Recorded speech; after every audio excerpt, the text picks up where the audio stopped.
WrestleMania 41 is this Saturday, 7 p.m. Eastern, 6 p.m. Central, 4 p.m. Pacific, and of course on Sunday, same time, 7 p.m., 6 p.m., and 4 p.m. in your respective time zone. Of course, we're going to professional wrestling over tonight in Sin City, Las Vegas. Let's get to it. The previews have been rolling, and we've been firing them out. I hope you've all enjoyed them. Make sure you subscribe down below, hit the like button, hit the bell, subscribe button. You guys know the drill. Let's get to it. Women's World Championship. Iyo Sky, the genius of the sky, takes on Mommy Rhea Ripley and Bianca Belair, Mrs. WrestleMania. She is undefeated at WrestleMania, currently 4-0. Will Bianca continue to be undefeated? Will Rhea regain her title, or will Iyo be underestimated no more? But let's get into it.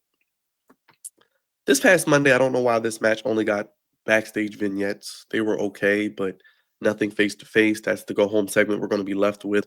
Like we've been talking about, lackluster build, lackluster booking, lackluster storytelling for certain storylines or certain matches. Yeah, people, I know we're clamoring for this to be a main event, but it's not. If I had it my way, and I think the best course of action, night one opens with Jey Uso and Gunther. Jey Uso gets his moment, closes with the triple threat, Roman, Seth, and Punk.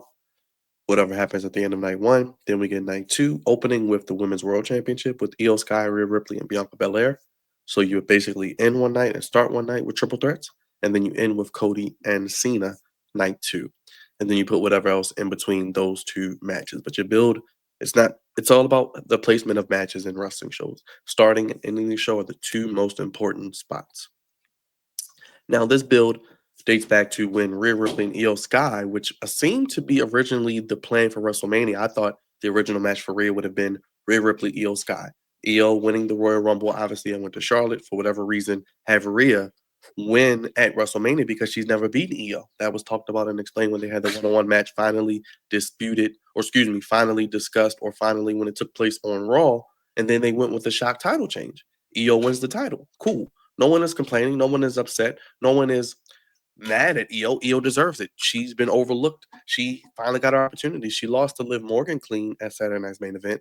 And I know the Liv Morgan fans want a rematch for her, but that was the money match. Then we heard, okay, they want to make it potentially a triple threat. So you do that. You possibly make it a triple threat. You add in Bianca Belair. She wins the Women's Elimination Chamber. Predictable, as many of us saw coming. Rhea loses to Iyo.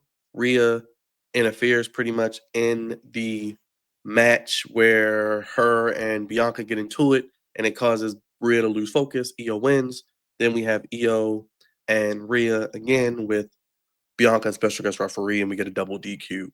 So the way they got to the triple threat was a little WrestleMania 20-ish. They did the whole contract signing with Rhea taking the contract, which was goofy, and just signing her name. So if you have a contract and you go ahead and are about to make a big purchase and you roll up and someone just comes in and signs their name, it's now theirs. So that was the little goofiness thing that we complained about, whatever. But I think a lot of people I see a lot of names. I see two names that, and I surprisingly, I don't know why people thought Rhea was going to be left off of WrestleMania. No, she's one of their biggest stars, probably the biggest stars, one of the most over stars. She was not going to be left off of WrestleMania. Now, Iyo winning and retaining would be the logical route. She just won the belt. She only had really one title defense, which ended in a double DQ, like I said, and it would kind of be a transitional run. Now, Bianca's undefeated at WrestleMania. If she loses, obviously, if she gets pinned, she's not undefeated anymore. But are we going to go with the narrative that she's never been pinned at WrestleMania instead of she's never been beaten at WrestleMania? Then that way she can have her own little streak. I've never been pinned at WrestleMania. Yeah, I was in a triple threat match where I never took the decisive pinfall.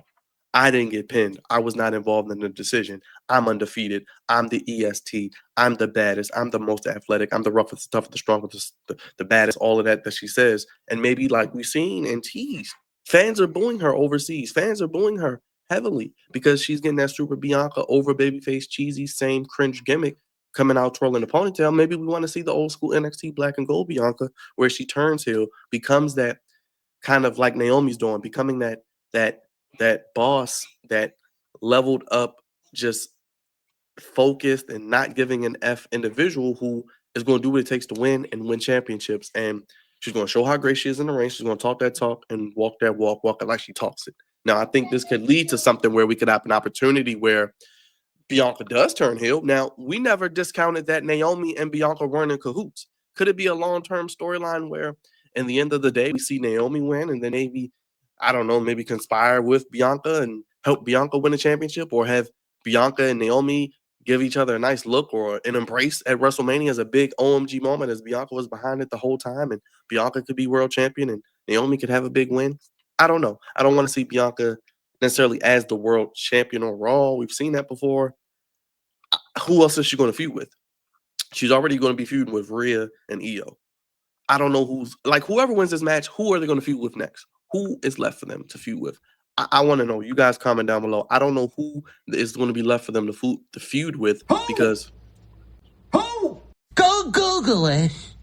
obviously we're waiting for Becky Lynch to come back. Obviously we're waiting for Asuka to come back. Kairi Sane, but who? I mean, Roxanne Perez. They are juggling her around from NXT to the main roster, to NXT to the main roster to lose, back to NXT, and now on a pre-show of NXT, whatever. So Bianca could turn heel. I wouldn't be mad at that, but I think the money match inevitably maybe at WrestleMania next year, 42, if they want to build it up, or Evolution 2 this summer, or they want to wait until SummerSlam. They could do Rhea and Bianca. I said it could be Austin Rock level. I said it could be one of the biggest women's matches of all time if built up correct. You have two of the best women of this generation, athletically strong, can talk, can work, can get the crowd behind them, can play babyface and heel. And I think they are your two cornerstone pieces, your two foundational pieces that you build around that could have that money match at WrestleMania. We want another all women's WrestleMania main event. We don't need a triple threat match. We know Bianca and Sasha Banks had one. We know about Ronda, Charlotte, and Becky, but Rhea and Bianca, that could sell out stadiums. That could be a night two main event that ends the WrestleMania weekend for the championship. It doesn't even really need a championship, but if you want to up the stakes, you could do it for a championship. Maybe have it go that way. A lot of people are saying Iyo retains. I could see that, but I'm not going with Bianca, but I don't think Bianca will be pinned. The story here is Rhea winning her title back at WrestleMania. Remember, if Rhea never got hurt, she was supposed to walk into WrestleMania this year with the championship against Iyo, and I think she would have retained because of the injury. So she was going to walk into it anyway. And I think, like I said, if she never got injured before, she would have probably still walked into WrestleMania with it this year, maybe to lose it, but she's not going to lose it as quick as she got it back. She lost to Iyo. The story is she never can beat Iyo. She's like 0-3. So now I think Rhea will get not only her title back, she will finally beat Iyo, and not only beat Iyo, beat her at the grandest stage of them all. This can thus lead to Bianca claiming she was not pinned. They can tell a long-term story of them possibly doing a match at Evolution 2, possibly at SummerSlam, or possibly even at WrestleMania 42 next year in New Orleans as a main event, a marquee match on that card.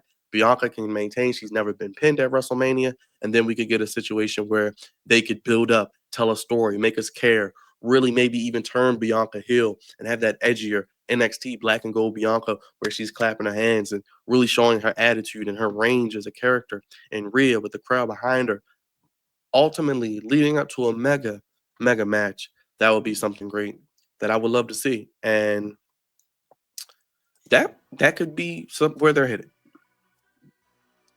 And I think it would be transitional title reign for Iyo, but I think Rhea's your biggest star on Raw. Where does she go after Mania? I have no clue. Like I said, I don't know who's on Raw. They need a inflection of talent from NXT. I don't know who is going to come up, but if Rhea does win, you got Bianca maybe in the wings, do another match with Iyo. You could do something maybe with Roxanne. You could do something with, I don't know who's on Raw left really. I mean, you're going to be Rhea Becky again. I don't know. I really don't know what they're going to do. I don't know. We'll see. Iyo Sky, Rhea Ripley, Bianca Belair should be one of the best matches of the weekend. One of the matches I'm really looking forward to, no matter what the think of the story of the build. It's a triple threat match for your biggest women's stars. They wanted to do that, what they did on the men's side, on the women's side, and they did it. And I'm excited for the match. I'm going with the shock. I'm going with Rhea Ripley and Iyo Sky. Finally get a win over Iyo Sky. Get her moment at WrestleMania after being hurt. Get her title back. Then Bianca can chase Rhea inevitably at a big show. Maybe get the Bianca heel turn. Maybe Bianca and Naomi are whole way here. Maybe we get Tara and Lash with them as well and have a nice group of black girl magic. But sign up in the comment section. Make sure you sound off. Give it a nice riptide. Hit the like button. Hit the bell. Give it a nice over the moon salt. And of course, the KOD. hit the bell, hit the subscribe button, leave a comment. Let me know your thoughts and prediction on this match. Like I said, I can see Iyo retaining because they've been discounting her. She's the underdog. She's the person. Oh, we're not taking her serious, but she's kind of making you feel like it. Then, Bianca's I'm undefeated. Oh, I'm going to win. I'm the roughest, the toughest, the strongest, the fastest. And she's not involved in the decision. And Rhea sneaks in. Maybe Bianca has Iyo defeated and throws Bianca out and takes advantage of Iyo and pins her for the 1, 2, 3, regaining her Women's World Championship. Where do we go from here? I don't know. They're going to need some life. They're going to need to inject some talent and some storylines and something that's going to make us care about this Raw Women's division, especially with the main event. But stay tuned. WrestleMania this weekend. We'll be live. Check us out. Join us. Come have some fun with the Flex Zone your Easter weekend, 6 p.m. Central, 4 p.m. Pacific, 7 p.m. Eastern, Saturday and Sunday, the Super Bowl of professional wrestling. And we'll be here with you on the Flex Zone. Check out all the preview videos right here on